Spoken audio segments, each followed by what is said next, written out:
This episode of the Stickers and Scuffs podcast has been brought to you by Remax Jack. Jack provides a friendly, customer-driven service in search for homes and provides excellent details on the market, values, and trends in buying and selling. Jack has been able to work with Cam on his search and always makes himself available when he has a question. Remax Jack will help you if you're looking to buy or sell a home within the GTA. He's who Cam K trusts to find his next home, and he should be yours too. Remember, call Remax Jack and start to pack. For more information, go to remaxjack.ca.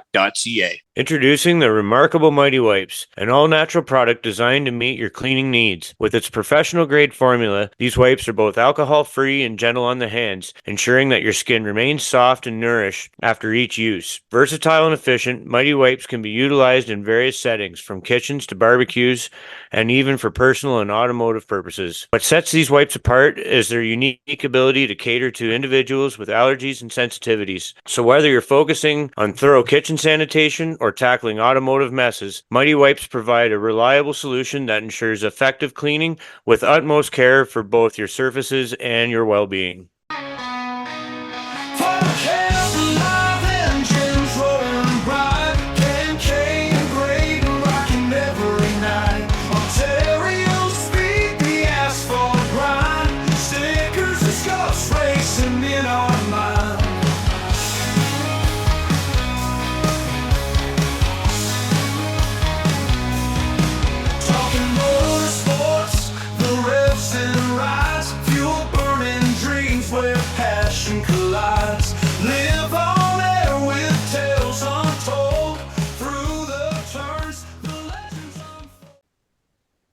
Hello, everybody. Welcome back to Stickers and Scuffs. This week, we continue on our trip around Ontario racing, and we stop off at Grand Bend Motor Speedway, and we bring in the man who is really the man right now at Grand Bend in the bone stock division. It is former champion himself. Carter Nichol joins us this week. Carter, how are you?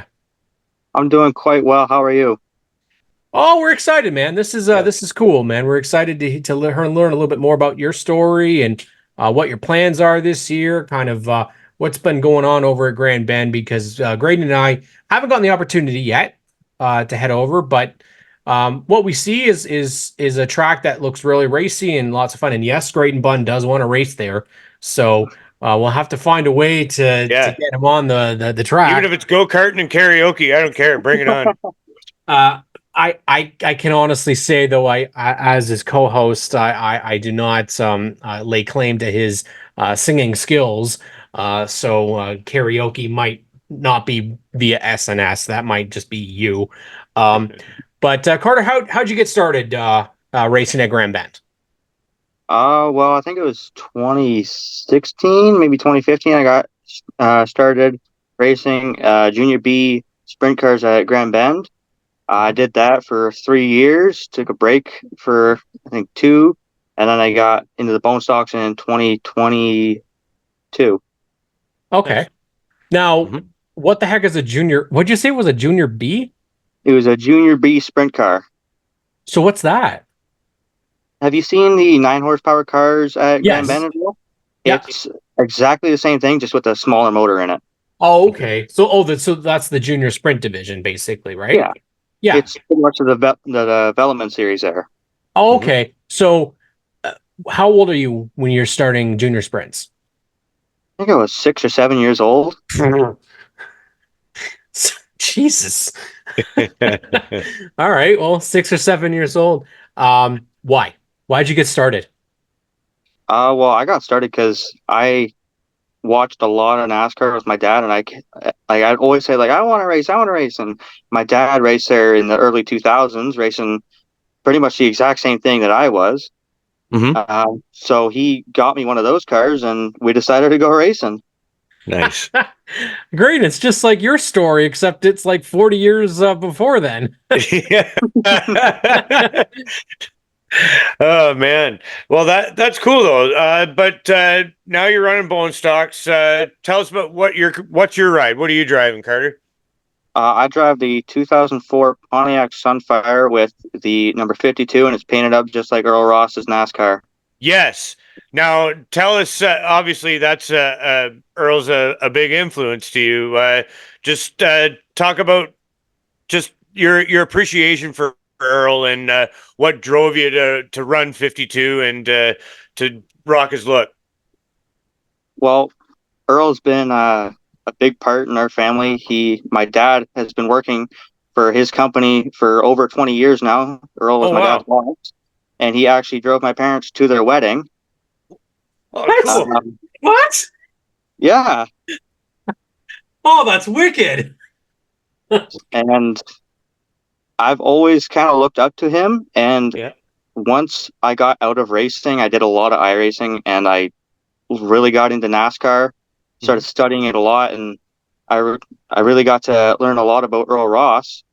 So I decided to honor him, and I asked his daughters if I could run his paint scheme, and they were all for it. So I decided I really wanted to honor him. He's a big influence on me, and he really got my dad into racing too. So it's nice to really get his name out there again. Yeah, as it like that's a great point. I mean, he's meant so much to the motorsports landscape, and to see it, you carrying his torch, if you will, is that's really cool to see, and really it brings up his name in conversation, and it'll never his memory at the track will always be there as long as you're carrying his number. That's pretty cool. Mm-hmm. Now, the racing at Grand Bend, we don't know a ton. So what is Grand Bend Speedway? What are we talking about in terms of size and how does it drive for you? Obviously, pretty good. It's very small. I think it's a quarter mile, but it's so tight you can barely go too wide there. Just on Saturday, I managed to get it 3 wide there for like a second or two, and it was terrifying, I'll be honest. But it races pretty good, actually. I was battling David Rockwood too wide for 25 laps, and it was probably the best racing I've ever been involved with there. A lot of the smaller cars do. They get really good races there, especially the 9 horse class. Those guys are amazing. But if you want to have some fun racing bone stocks, you got to come out to Grand Bend. I think we know a couple of people. The Martins, famously, Hmm. they raced. Randy and Kara raced. Would have been competitors. They would have been competing against you. I think, right? Yes, I did. Yeah. Mhm. So you got those guys. They've come from there, and you've like I looked at the list today of the racers that you've actually competed against this year, and it's almost as if like in a way you're getting a really good education with the racers that you're getting to go up against. Nick Ramsay, David Rockwood, you mentioned already, Kris Lawrence, but you also beat those names. Mhm. You didn't just race with them, you also beat them in like a head to head race. Yeah. That's got to be a thrilling experience.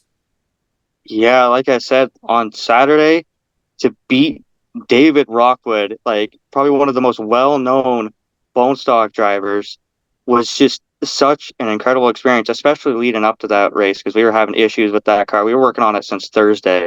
It's just all throughout the day, and to go there after struggling and to beat the David Rockwood was incredible. And Kris Lawrence too, racing against him was amazing. Unfortunately, we didn't get to finish the race because of a blown tire. And Nick Ramsay, I was side by side with him for most of the race until I think maybe one lap to go, where I got stuck behind a lap car. But to race against them and to beat some of them is incredible. I mean, Graydon, what I love about this is it's not something. So what Grand Bend does is they live stream their races on their Facebook page. And I believe somewhere else. I'm not 100% sure where the other stream is, but um yeah, sure, it doesn't have the biggest fields, which is, that happens. But the names that you're getting out there are famously names that we see, like Tyler Beats, we've seen at Full Throttle, Liam Bichelle at Delaware, Chad Prue, Delaware, Brody Rickwood, Delaware, Nick Ramsay, Delaware, Kris Lawrence, Delaware, David Rockwood, Delaware. So you'd think lineage, meaning you're going to progress potentially from Grand Bend to maybe going to race at Delaware potentially in the future? Yeah, we're planning on it at the end of the season. We were gonna do like just Friday nights Delaware and then go to Grand Bend on Saturday. Mhm. But we decided not to because they got the NASCAR branding now. We decided Right. we'd stick for the NASCAR. We'd stick it out for one more season, but definitely at the end we're going to Delaware if we can. Now, have you gotten any sort of time on the track at Delaware yet? None at all. Oh man. Oh, that's going to be fun. Because you've raced against these names that now you've beaten that are ones to beat out at Delaware Speedway. Um, this season so far, you got 4 wins. You've got a massive points lead, and I guess my question would be: do you ever sit back and go, oh, "Okay, well, I've got this is easy right now. I got this," or is it literally every week you're fighting tooth and nail? I mean, that race with Rockwood to the end was insane. Absolutely. I caught the clip that I believe either they posted or somebody else had posted it of the finish between you guys, and you didn't, he didn't give it to you. You had to take it from him. Yeah, it was very intense because final couple laps, like it was fairly clean for the most part, and then near the end, he was getting a little more pushy. I knew he really, really wanted that win, but I wasn't going to let him pass. And right at the end, he's right at my quarter panel. He's hitting me. I can't even describe it. It was just an amazing race. And level of fun topped out, or are you just too focused at that point? At that point, I was pretty focused, but after the race, looking back on it, was pretty fun. That's like a video game, right? Like that's the one thing. I'm not gonna lie. I'm a little disappointed that we don't see the bigger counts there because from what I see, the track is yeah, sure, it's very narrow, which is that's the tough side of it, right? People don't want to go and potentially wad their car up, but I think for racers that want just a little bit more experience or just another opportunity to race something, they got to give it a shot because um, unlike a lot of places, it looks like the high line isn't a detriment. Like you can race the whole way around the high side. Am I wrong there? It depends on what car. Like our Oh, car, okay.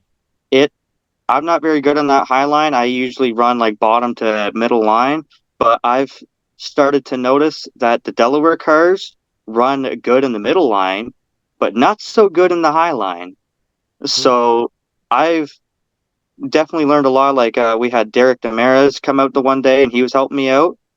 He was my spotter and he really helped me because I would just run the bottom line and just hope that they didn't pass me. Well, he kept telling me, no, move up, push them up the track, delay their entry into the corner. So I've been doing that now against like Nick Ramsay and David Rockwood, and we've been able to hold them off for the most part. Now, this is a great point how you've touched on this. With the track, I mean, it has to be done at any track, but Grand Bend might as well be as good a place as any to develop that driver etiquette and the way you race people, just simply because like as a racer you hold your line, you're not throwing blocks and stuff like that, but as you said, you in the way that you drive the car and the way you run your line, you can, yeah, like you said, drift up and kind of take their line away without like throwing an outright block, and that would be a great track to kind of hone those skills, I would imagine. Exactly. We've seen drivers like Chase Pinsino. We know how good he is, Yeah. and he grew up at Grand Bend. I raced against his sister for a couple of years, and I got the chance to race against him, although it was only for a couple laps before we had quite the incident. But I think it's one of the best development tracks out there because I don't think I've seen anyone young go out to Delaware, but you see all these young guys going to Grand Bend and then moving on. You got Chase Pinsino, he's down in the States. I've seen there's dirt drivers now. I forget his name, but he's racing that Osh weekend. There's the number 9 mini like junior late model. oh, name's at the tip of my tongue, but I can't remember. Like he was at Grand Bend for many years, and you see him now. He's racing dirt, and he's doing amazing too in the junior late model.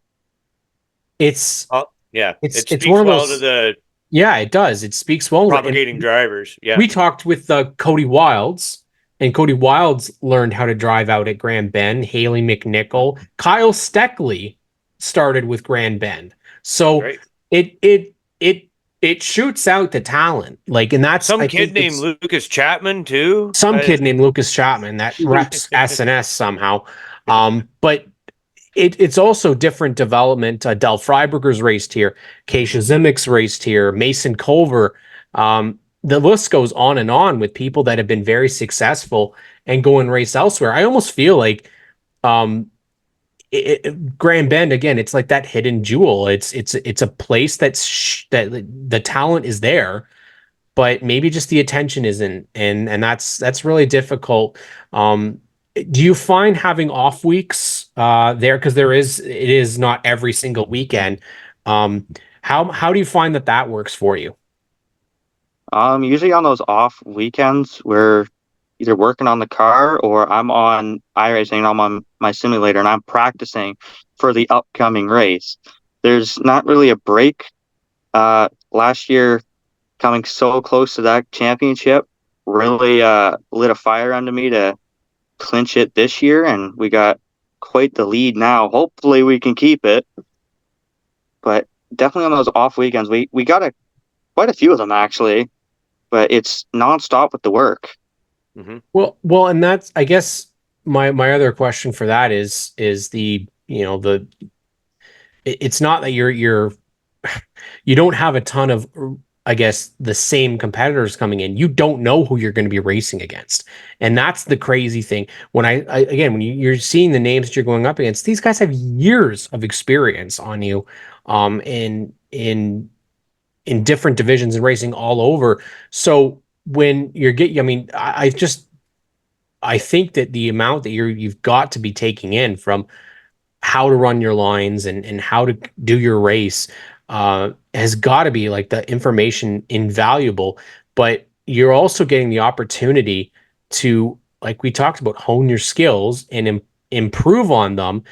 And I almost think that a lot of drivers nowadays probably would benefit from maybe going to visit Grand Bend and practice a little bit, because it gets a little bit aggressive. And you guys don't have the option to do that, because if you get too aggressive, you're going straight into the wall. There's no escaping, right? Yeah, you got to really pick and choose your battles. There's some times where you got to, kind of back off and just, like, if I see two cars side by side going for like if I'm third and there's first and second side by side for the lead, I'm not gonna just dive in there and make it three wide, because you can't. You wait until you see an opening at this track. You have to. It's not like Delaware where you can make it three wide into the corner and hope it sticks. You really have to figure out, and you have to. This track's a lot of momentum. Mm-hmm. I've figured out how to keep up that momentum, and I've found consistency. And I think that's really what benefits me. Is I've seen a lot of drivers come out and they'll run faster lap times than me. Like, I'm usually running 15 seconds to 15.2. I'm always in that. But I'll see drivers coming out and they'll run like 14.8, then 15.3, then 15 flat, then 14.6. They're all over the place. But you'll see me catching them after a long run, because I'm consistent in the corners. This sounds so familiar to me to Ollie Ferguson in OSS, and the one I don't know if you guys have raced against each other, but the consist like it sounds like iRacing. It literally does, because when we talked with him about how he was able to get so good at Varney, and he keeps the same line and is consistent all, like, every lap. And it sounds like the same thing, like, for yourself. Like, it's all about that consistency and not, like you said, being erratic. Delaware is going to be a whole different story for you. So what's the plan for that? Are you going to go in, try and get some testing? Are you going to be partnered with any racers to try and help show you around, or are you just going to go for it one weekend at the end of the year? Well, a really good friend of mine, Donovan Clark, I think I'm going to go out with him one night. I was already on his pit crew. I think it was first or second weekend racing there. And I was watching him and watching his line. So I think one night I'm going to go out with him. And then I've been talking with Trevor Culver about working on his pit crew just so I can get to know the track more. Because I don't want to just go into there not knowing anything, and I don't want to take anyone out. I'm not there to make enemies. I'm just there to get experience. How old are you right now? Yeah. Almost 16. Almost 16. Doesn't sound like a 15-year-old, Graydon. Man, I mean, it's great because we're big fans of Donovan Clark. Great racer. He's done really well. I think I think he's still third in the points right now in the bone stock division. And then, man, Trevor Culver, that is the name. Like, Yeah, you can't if go there's a wrong guy, learning from Culver's, that's for sure. holy. Yeah, exactly. And that's what's so awesome about this is that you've got those types of names that you can rely on, and you're not going to go in there blind, right?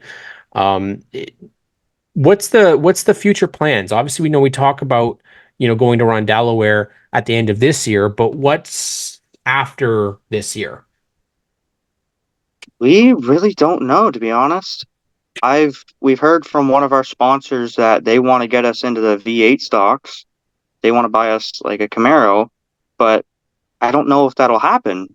So if we can win the championship and get the payouts, where at least my plan is to take a break for 1 year, sell the car, and just go out to Delaware with my friends and help on their pit crews and stuff. Like help Trevor, help Donovan, help other bone stock drivers, and just make friends and find out all the lines and learn about the car. So I'm not just, so if maybe I want to buy another bone stock or I want to get into a V8 stock or possibly even late models, then I know what I'm doing. So I'm not going into it blind.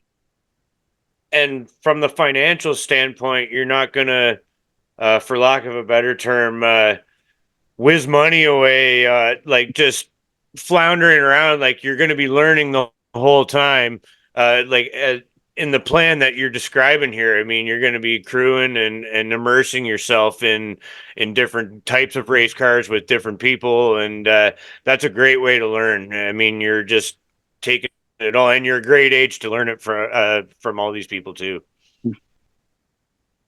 I've got to know you're of a younger age, but you grew up with the junior sprints, and obviously Grand Bend's got a lot of young racers there.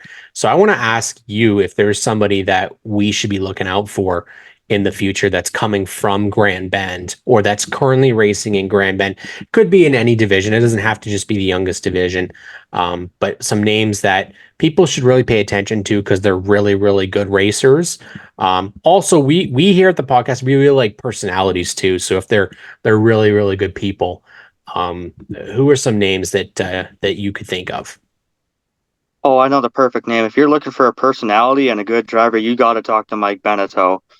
He is one of the nicest and, for lack of a better term, craziest people I know, but he is amazing. Nice. I like this. I like this already, Mike Beneteau. Yeah, no hesitation. Bam. And you know what? Mike Beneteau, driver, was a teammate of yours last year, Graydon. Drove That's the right. for BT Racing. So Yeah. yeah, that's definitely what we want to hear because he's I believe he's a nine horsepower sprint driver. Yeah, that's correct. Yeah. So, but no plans to be in one of those divisions at Grand Bend and try one of those things. Well, I actually got to try out his teammate's 9-horse car last year. They went on vacation, so I got to drive and I got its first podium. Oh wow! There you go. Not bad. Not bad at all. There you go. I was going to say, wow. There you go. Not an issue at all there. Carter, it might be a silly question here, but why do you like racing? I always say this, it's the adrenaline rush. Mm-hmm. It's something about it always gets me. In the car, it's a little stressful, but once you win and once you know you're running up front, there is there's no describing it. I'm sure, like, you guys are racers, you guys know the feeling. You cannot describe it. It's such a great experience, and I wish everyone could try it out. Yeah, Well, I get that from announcing. Graydon's the one that's crazy enough to race like you. But we definitely understand what you're talking about. That adrenaline rush. It is something that not a ton of people experience, especially not at 15 years old. We'll put that out there as well.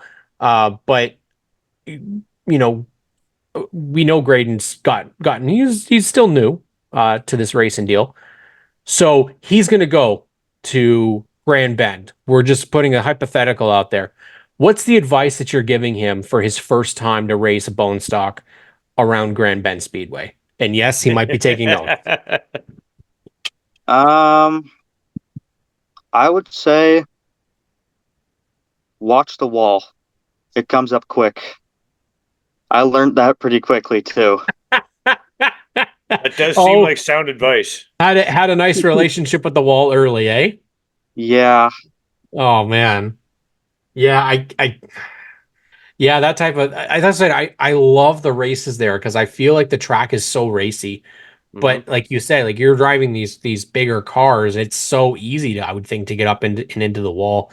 And I mean, it's going to be a very different experience for you racing at Delaware. But I'm actually really excited to hear that you're going to go and do that. So It's much fun. We've known about you for a while, being a big part of Grand Bend, and one of the names that we were told to make sure that we had on the podcast, because you were thought of as, and again, not just to kiss your butt or anything like that, but literally it is one of the names that people said is a future, has a future in the business. So and is somebody that is going to be really, really good. So it may have been Randy Martin.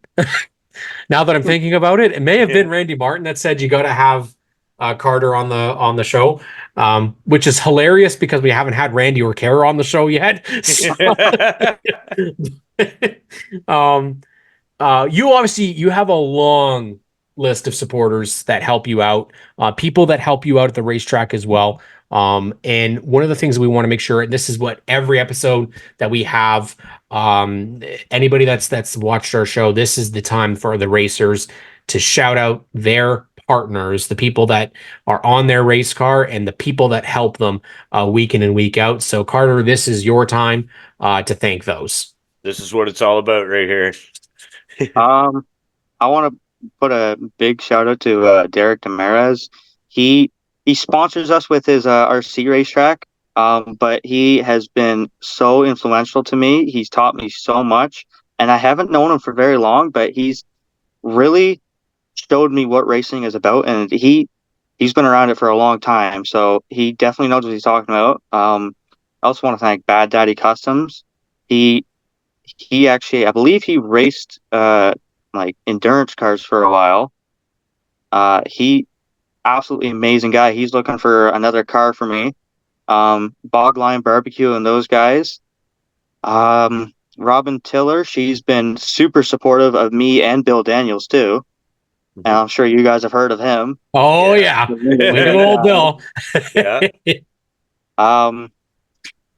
My girlfriend's family, the Mormon family, they're absolutely amazing. McCully Electric, they've been on my car for years now, and they sponsor Cody Wilds and Matt Thompson. They're great people. They're huge racing fans too. Nice. And Campfire Ninja, they've been super supportive, and they've been on my bone stock, I think, since day one. Nice. You can't do it without the people that help put the car together, the people that help take care of you. Which are those people on your crew? I want to thank my mom and dad for sure, especially my dad. He does more work than he should be doing. He just got surgery on his leg a while ago, and even when he was healing, he was trying to be at the track, and we had to pretty much force him to stay home. Strap him to the bed. Yeah. Tyson Reese, I've known him for a couple years now. We got him out on to the track, and he has really taken a liking to it. So I want to thank my girlfriend too. She comes out and supports me every single weekend, and her family as well. They come out and helped out. Derek Demirez again, and him and his fiance, and I think that's it. Oh, and Mike Beneteau, of course, he helps us all the time. You know what? People want to get involved with your story. How can they find you on social media, Carter? You can find me on Instagram at Nickel Racing 52, or you can follow our Facebook page at Nickel Motorsports. Graydon, this is always what's really fun about this show is when we get to have the young stars of the future on, and 15 years old, you don't talk 15. That's the one thing. You don't look 15 either. You don't look 15 either. That's the other thing.